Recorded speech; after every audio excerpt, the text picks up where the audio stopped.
So he went on and called to him that was before, but he knew not what to answer, for that he also thought himself to be alone. And by the day broke. Then said Christian, He hath turned the shadow of death into morning. Now morning being come, he looked back, not out of desire to return, but to see, by the light of the day, what hazards he had gone through in the dark. So he saw more perfectly the ditch that was on the one hand, and the quag that was on the other, also how narrow the way was which led betwixt them both, also how he saw the hobgoblins and satyrs and dragons of the pit, but all afar off. For after break of day they came not nigh, yet they were discovered to him, according to that which is written, He discovereth deep things out of darkness, and bringeth out to light the shadow of death. Now was Christian much affected with his deliverance from all the dangers of his solitary way, which dangers, though he feared them more before, yet he saw them more clearly now, because the light of the day made them conspicuous to him. And about this time the sun was rising, and this was another mercy to Christian. For you must note that though the first part of the valley of the shadow of death was dangerous, yet this second part which he was yet to go was, if possible, far more dangerous. For from the place where he now stood, even to the end of the valley, the way was all along set so full of snares, traps, gins, and nets here, and so full of pits and pitfalls, deep holes and shelvings down there, that had it now been dark, it was when he came the first part of the way. Had he had 1,000 souls, they had in reason been cast away. But as I said, just now the sun was rising. Then said he, His candle shineth on my head, and by his light I go through darkness. In this light, therefore, he came to the end of the valley.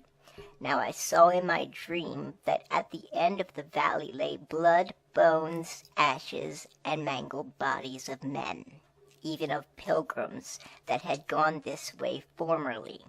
And while I was musing what should be the reason, I espied a little before me a cave, where 2 giants, Pope and Pagan, dwelt in old time, by whose power and tyranny the men whose bones, blood, and ashes, etc., lay there, were cruelly put to death. But by this place Christian went without much danger, whereat I somewhat wondered, but I have learnt since that Pagan has been dead many a day, and as for the other, though he be yet alive, he is by reason of age, and also of the many shrewd brushes that he met with in his younger days, grown so crazy and stiff in his joints, that he can now do little more than sit in his cave's mouth, grinning at pilgrims as they go by, and biting his nails because he cannot come at them. So I saw that Christian went on his way, yet at the sight of the old man that sat in the mouth of the cave, he could not tell what to think, especially because he spake to him, though he could not go after him, saying, You will never mend till more of you be burnt. But he held his peace, and set a good face on't, and so went by, and catched no hurt. Then sang Christian, O world of wonders, I can say no less, that I should be preserved in that distress that I have met with here, O blessed be. That hand that from it hath delivered me, dangers and darkness, devils, hell, and sin, did compass me while I this vale was in, yet snares and pits and traps and nets did lie my path about, that worthless silly I might have been catched, entangled, and cast down, but since I live, let Jesus wear the crown. So he went on, and Apollyon met him.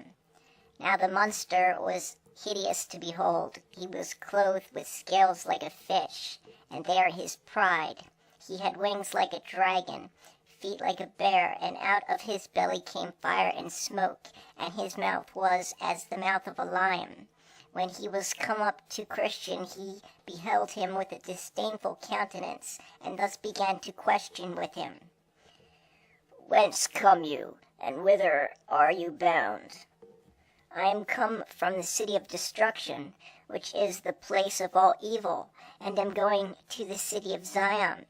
By this I perceive thou art one of my subjects, for all that country is mine, and I am the prince and god of it. How is it then that thou hast run away from thy king? Were it not that I hope thou mayest do me more service, I would strike thee now at one blow to the ground. I was born indeed in your dominions, but your service was hard, and your wages such as a man could not live on, for the wages of sin is death. Therefore, when I was come to years, I did as other considerate persons do, look out if perhaps I might mend myself. There is no prince that will thus lightly lose his subjects, neither will I as yet lose thee. But since thou complainest of thy service and wages, be content to go back. What our country will afford, I do here promise to give thee. But I have let myself to another, even to the king of princes, and how can I with fairness go back with thee? Thou hast done in this according to the proverb, changed a bad for worse. But it is ordinary for those that have professed themselves his servants after a while to give him the slip, and return again to me. Do thou so too, and all shall be well. I have given him my faith and sworn my allegiance to him. How then can I go back from this, and not be hanged as a traitor? Thou didst the same to me, and yet I am willing to pass by all, if now thou wilt turn again and go back.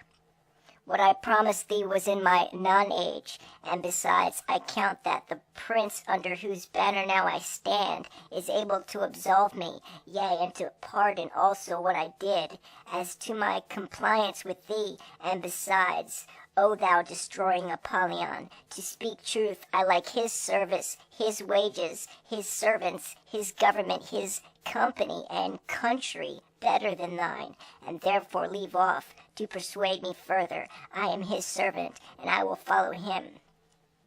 Consider again, when thou art in cool blood, what thou art like to meet with in the way that thou goest. Thou knowest that for the most part his servants come to an ill end, because they are transgressors against me and my ways. How many of them have been put to shameful deaths? And besides, thou countest his service better than mine, whereas he never came yet from the place where he is to deliver any that served him out of our hands. But as for me, how many times, as all the world very well knows, have I delivered, either by power or fraud, those that have faithfully served me, from him and his, though taken by them. And so I will deliver thee. His forbearing at present to deliver them is on purpose to try their love, whether they will cleave to him to the end. And as for the ill end thou sayest they come to, that is most glorious in their account. But for present deliverance they do not much expect it, for they stay for their glory. And then they shall have it, when their prince comes in his and the glory of the angels. Thou hast already been unfaithful in thy service to him, and how dost thou think to receive wages of him? Wherein, O Apollyon, have I been unfaithful to him? Thou didst faint at first setting out, when thou wast almost choked in the gulf of despond. Thou didst attempt wrong ways to be rid of thy burden, whereas thou shouldest have stayed till thy prince had taken it off. Thou didst sinfully sleep and lose thy choice things. Thou wast almost persuaded to go back at the sight of the lions. And when thou talkest of thy journey, and of what thou hast heard and seen, thou art inwardly desirous of vain glory in all that thou sayest or dost.